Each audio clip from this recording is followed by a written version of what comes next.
Om Swastiastu, salam rahayu, salam sejahtera buat para pemirsa di rumah. Ya, kita sore ini senang sekali ya saya bertemu dengan para pemirsa di rumah ya. Kali ini mungkin ada perubahan sedikit ya. Jadi ada hal yang baru ya. Nah, ini kebetulan untuk nama channel kami yang tadinya Bro Channel ya, Bro Channel Wayan Amaluddin ya, sejak hari ini kita berganti nama menjadi Moksa Channel ya. Namanya biar agak keren sedikit ya. Karena ada beberapa hal ya tentu di sini berganti nama karena ini kita akan lebih banyak untuk membahas tentang kajian-kajian tentang Weda, kajian-kajian tentang Dharma untuk pencerahan kepada umat ya, khususnya umat Hindu ya, dimanapun berada ya. Jadi memang kita ingin membahas ya di dalam kerangka agama Hindu kan ada 3 ya, yaitu tatwa ya, filsafat, etika, susila, upacara atau upakara ya, upakara, bebantenan, yatnya dan lain sebagainya. Nah, ketiga-tiganya ini adalah saling berkaitan ya. Nah, tetapi selama ini yang lebih banyak dibahas, yang lebih banyak dilaksanakan di dalam persembahyangan di Bali maupun di luar Bali adalah lebih banyak mengenai upakara atau upacara ya. Nah, kami di sini ingin membahas tentang tatwa atau tentang filsafatnya, tentang jenananya, di mana di dalam agama Hindu ada 4 jalan menuju Tuhan ya, untuk mencapai Tuhan yang disebut dengan Catur Marga Yoga ya. Di sini adalah Jenana Marga Yoga ya. Ya, mudah-mudahan meskipun ini singkat dan tentu masih banyak kekurangan ya, kita akan memperkenalkan narasumber yang sudah tidak asing lagi ya, yaitu Bapak Agung Krishna Nada ya. Swastiastu Pak Agung. Swastiastu Pak Ya. Wayan. Apa kabar nih Pak Agung? Baik. Waduh, baik. sudah lama nih nggak ketemu nggih. Ya. Karena berbagai kesibukan nggih. Ya, ini Pak Agung. Ternyata pada waktu kita bikin materi mengenai 11 detik mencapai moksa.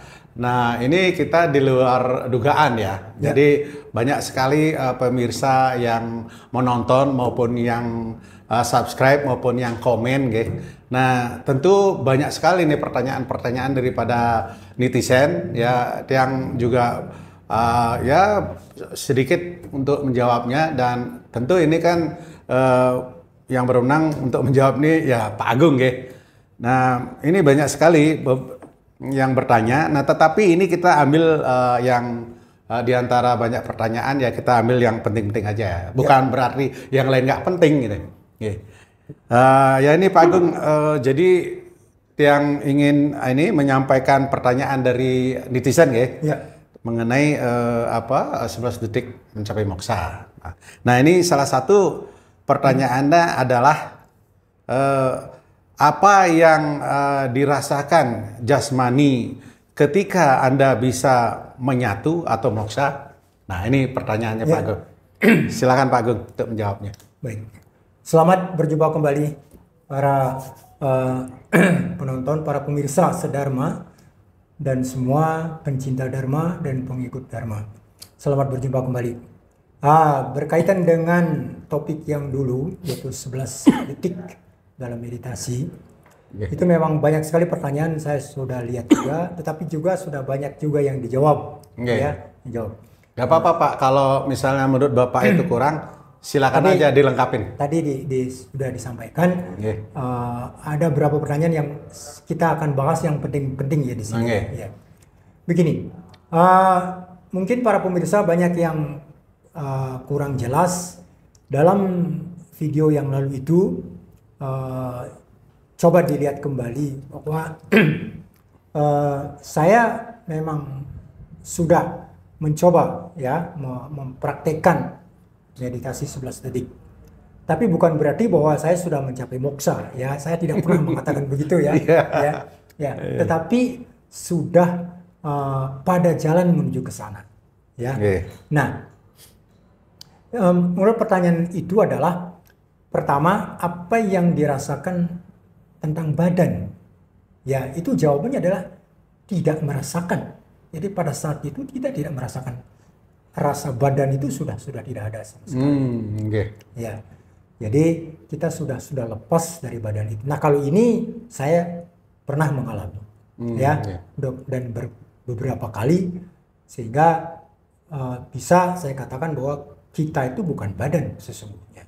Karena kalau kita sudah masuk dalam meditasi itu, kita bisa lepas dari pengaruh badan ini, sehingga apapun yang terjadi pada badan itu kita tidak merasakan. Ya. Tetapi bukan berarti bahwa sama sekali putus, tidak. Kalau kita mau kontak dengan badan, ya bisa. Ya, begitu, Pak. Kemudian selanjutnya, ada pertanyaan lagi. Mohon bimbingan untuk melaksanakan meditasi 11 detik itu biar bisa fokus. Gimana caranya biar bisa fokus gitu? Ya, ini memang memerlukan kesempatan yang lebih lama, lebih panjang ya, sehingga kita bisa berdiskusi. Mungkin itu bisa dilakukan secara khusus. Ya, kita lebih banyak diskusi. Itu karena sudah masuk dalam metode meditasi, metode atau cara-cara meditasi. Ya, tadi seperti Pak Wayan katakan, memang moksa itu tidak gampang. Tetapi juga bukan berarti sesuatu susah juga ya. Bukan berarti sesuatu yang mustahil atau sesuatu yang tidak bisa dicapai. Yang tidak mungkin gitu ya. Ya, itu sangat-sangat mungkin. Sebetulnya banyak sekali pekerjaan di dunia ini yang kelihatannya berat. Mencari uang itu juga tidak mudah, Pak. Meniti satu jabatan juga tidak gampang. Tetapi dengan usaha yang tekun, dengan kemauan yang kuat, itu semua akan bisa terjadi. Sama dengan ini juga. Betul. Jadi yang paling utama di situ adalah kemauan kita. Betul. Nah, satu hal barangkali yang perlu kita ketahui di sini bahwa Tuhan itu sangat menyayangi dan sangat tertarik kepada orang atau manusia atau siapa saja yang mendekati beliau. Para baktanya yang mendekati beliau ya. Yang mendekati Tuhan itu akan ditarik. Akan ditarik, jadi diberikan kemudahan, diberikan bantuan, dorongan. Dan ini saya mengalami. Jadi saya punya pengalaman banyak tentang hal ini. Salah satu contoh misalnya, bahwa saya sering meditasi pagi, sore. Itu kadang-kadang kita malas, Pak. Betul, Pak Agung. Malas, Pak. Lalu tiba-tiba ada sesuatu yang membangunkan. Seperti dibangunkan. Sudah bangun pun kadang-kadang saya masih males. Nah, itu sengaja dibikin perasaan Jadi di tempat tidur tuh nggak enak rasanya. Pengen bangun aja. Benar. Nah itu, sehingga kita bangun. Nah kalau sudah bangun kita ingat, oh ya, saya harus meditasi. Betul. Nah itu caranya. Yang sendiri juga, ya itulah ya, kalau kita sudah mengetuk pintu kepada Tuhan, beliau akan membukakan. Kalau kita melangkah 2 langkah, beliau akan berlangkah 10 kan gitu. Betul. Kan, istilahnya ya. Dan juga gitu, kalau misalnya kita sudah biasa beramahurta, pagi, sembahyang pagi, nah terus kadang-kadang kita, ya itu, lagi nggak enak badan, lagi malas, kita bangun, mau lele antara, tapi ya gitu, diketuk hati kita, oh iya saya harus sembahyang, udah akhirnya semangat kita, loh ngapain saya ini bermalas-malasan ya. Jadi ada aja dorongan gitu. Itu. Ya, meskipun kita bermalas-malasan kayak gitu.